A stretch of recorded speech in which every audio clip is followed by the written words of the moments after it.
ETF index mutual funds నేర్చుకుని stock మార్కెట్లో రాణించాలనుకుంటున్నారా? వెంటనే ఈ నెంబర్కి కాల్ చేయండి.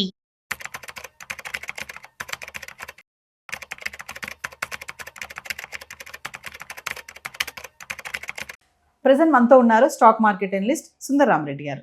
నమస్తే సార్. నమస్తే మ్యామ్. సార్, ప్రెజెంట్ మార్కెట్లో చూసుకుంటే గోల్డ్ అండ్ సిల్వర్ ఫ్లక్చుయేషన్స్ చూస్తూనే ఉన్నాము. ఒకరోజు తగ్గుతుంది, ఒకరోజు పెరుగుతుంది. మరి ఈరోజు మళ్ళీ తగ్గినట్టే మనకు అనిపిస్తుంది. ఎందుకు ఈ ఫ్లక్చుయేషన్స్ జరుగుతున్నాయంటే?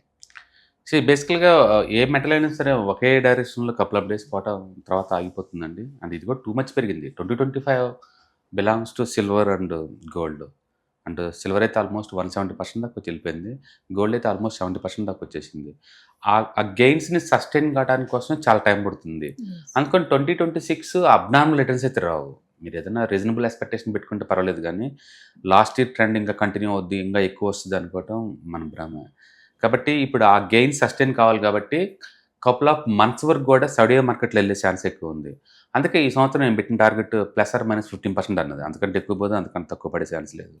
అందుకని నెక్స్ట్ కపుల్ ఆఫ్ మంత్స్ వరకు కూడా గోల్డ్ నుంచి మనం నార్మల్ రిటర్న్స్ ఎక్స్పెక్ట్ చేయొచ్చు. ఎస్. మరి ఈ బంగారం సార్, ప్రపంచంలో చూసుకుంటే మరి ఇంత ఖరీదైనటువంటి ఈ బంగారం ప్రపంచంలో కొన్ని దేశాలంటే ఎక్కువగా అందిస్తాయి అంటారు కదా, ఏమేమి దేశాలు ఎక్కువగా అందిస్తున్నాయి? సో బేసికల్గా మైనింగ్ యాక్టివిటీ ఎక్కడైతే ఎక్కువ ఉంటుందో అక్కడ గోల్డ్ ఉండే ఛాన్స్ ఎక్కువ ఉంటుంది అనమాట. వరల్డ్ వైడ్గా గోల్డ్ మైనింగ్ చేసే దాంట్లో అంటే ఫస్ట్ చైనా వాళ్ళు ఉంటారండి.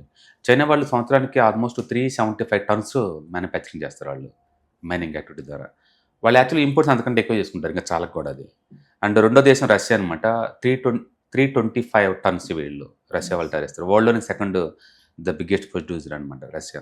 తర్వాత ఆస్ట్రేలియా వాళ్ళండి. మైనింగ్లో ఆస్ట్రేలియా చాలా పాపులర్. మెజారిటీ మైనింగ్ యాక్టివిటీస్ అన్నీ కూడా ఆస్ట్రేలియా ప్రపంచానికి అందిస్తూ ఉంటుంది అనమాట. వీళ్ళు 314 టన్స్ తయారు చేస్తారు ప్రయాణం వచ్చేకల్లా. నెక్స్ట్ కెనడా అండి 195 టన్స్. తర్వాత యునైటెడ్ స్టేట్స్ 173 టన్స్ ఉంటుంది. తర్వాత ఘనా అని చెప్పేసి ఆఫ్రికన్ కంట్రీ అనమాట. అక్కడ కూడా మైనింగ్ యాక్టివిటీస్ ఎక్కువ. 127 టన్స్ తయారు చేస్తారు ప్రయాణం వచ్చేకల్లా. తర్వాత పెరు మళ్ళీ ఇది కూడా అక్కడ కంట్రీయే. వీళ్ళు 126 టన్స్ ప్రయాణం. తర్వాత ఇండోనేషియా 125 టన్స్ ప్రయాణం. Mexico 124 turns. అండ్ ఉజ్బెకిస్తాన్ ఒకటి 111 టన్స్ తయారు చేస్తారు. వీళ్ళు ప్రపంచంలో టాప్ 10 గోల్డ్ని మైనింగ్ చేసే కంట్రీస్ అనమాట. ఇండియా ఎక్కడ టాప్ 10 ఉండదు.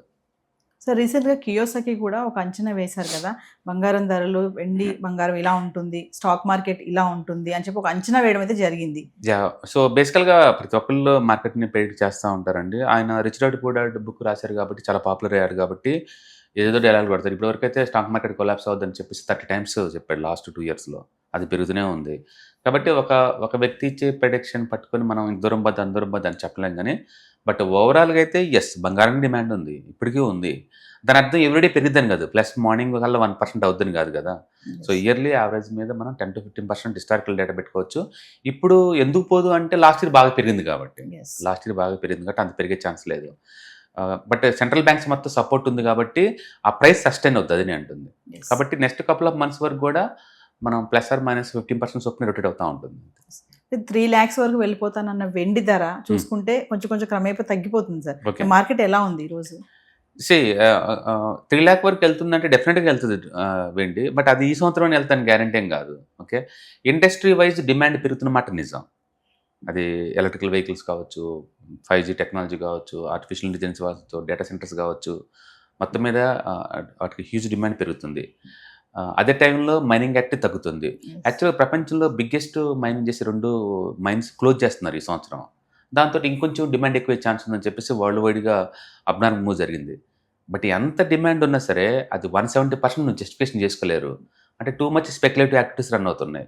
కాబట్టి ఆ స్పెక్యులేషన్ యాక్టివిటీస్ డల్ అయ్యే ఛాన్స్ ఎక్కువ ఉంది. మార్కెట్ కనుక కపుల్ ఆఫ్ డేస్ న్యూట్రల్గా ఉందనుకోండి, ఆటోమేటిక్గా స్పెక్యులేషన్ తగ్గిపోద్ది. అప్పుడు మళ్ళీ గ్రౌండ్ రియాలిటీకి వచ్చింది అనమాట. కాబట్టి సిల్వర్ నుంచి కూడా అంత పెద్ద యాక్టివిటీ మనం ఎక్స్పెక్ట్ చేయలేము ఈ సంవత్సరం. మేబీ ఒక 20% మూవ్ ఎక్స్పెక్ట్ చేయొచ్చు. బట్ డెఫినెట్గా గోల్డ్తో పోల్చుకుంటే ఎక్కువ మూవ్ ఎక్స్పెక్ట్ చేయొచ్చు సిల్వర్ దగ్గర నుంచి. ఈ రెండే కాదు, ఎంటైర్ మెటల్ ప్యాక్ అంతా కూడా 2 రోజుల నుంచి క్రాక్ అయింది, పడిపోతూనే ఉంది.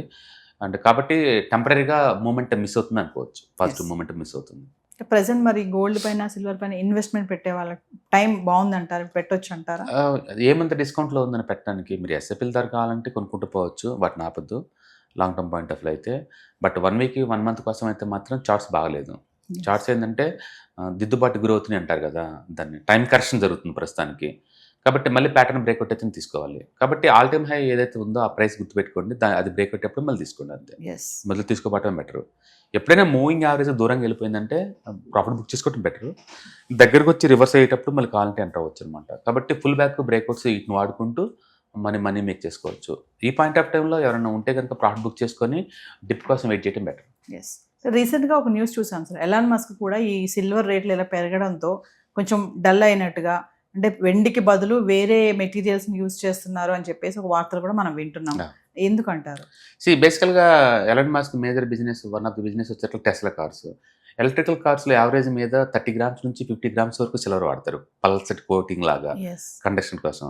ఇవి రేట్లు ఇంత అబ్నామ్లు పెరుగుతున్నాయి అనుకోండి, మ్యానుఫ్యాక్చరింగ్ ఎవరికైనా సరే కొంచెం ప్రాబ్లమే. అందుకని ఆల్టర్నేటివ్ ఇదే కండక్షన్ ఉన్న ఆల్టర్నేటివ్ మెటల్ కోసం వాళ్ళు సెర్చ్ చేస్తున్నారు అంతే.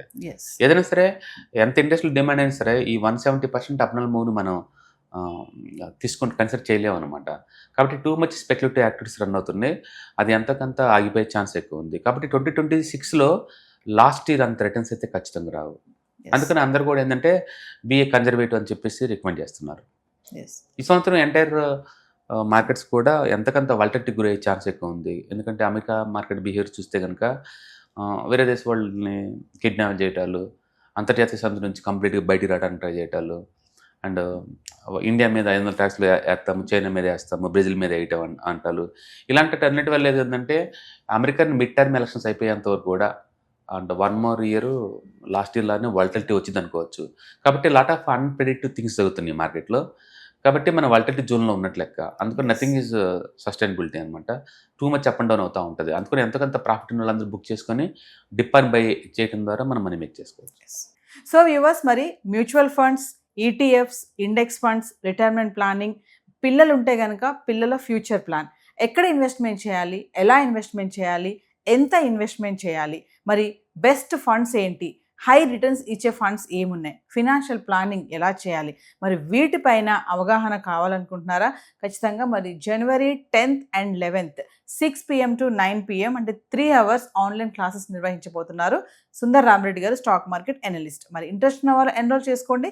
కింద కనిపిస్తున్న నెంబర్కి కాల్ చేస్తే మా టీం మీకు అందుబాటులో ఉంటుంది.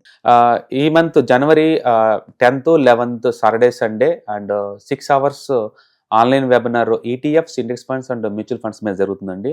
అండ్ ఇంట్రెస్ట్ ఉన్న పార్టిసిపెంట్స్ ఈ కింద స్క్రోల్ అవుతున్న నెంబర్పై కాల్ చేసేసి మీ సీట్ని బుక్ చేసుకోండి.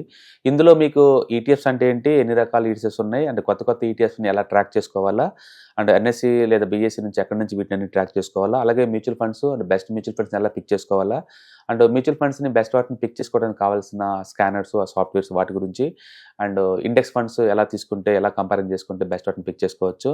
ఇలా లాంగ్ టర్మ్ వెల్త్ క్రియేషన్కి, వెల్త్ మెయింటెనెన్స్కి, వెల్త్ ప్రొటెక్షన్స్కి ఈ ETFs, index funds, mutual funds ఎలా యూజ్ అవుతాయో డీటెయిల్గా మనం మాట్లాడుకోవచ్చు. కాబట్టి మీ ఇంట్రెస్ట్ ఉన్న పార్టిసిపెంట్స్ అందరూ కూడా కింద ఈ స్క్రోల్ అవుతున్న నెంబర్పై కాల్ చేసుకొని మన సీట్ని బుక్ చేసుకోవాల్సింది కోరుతున్నాను.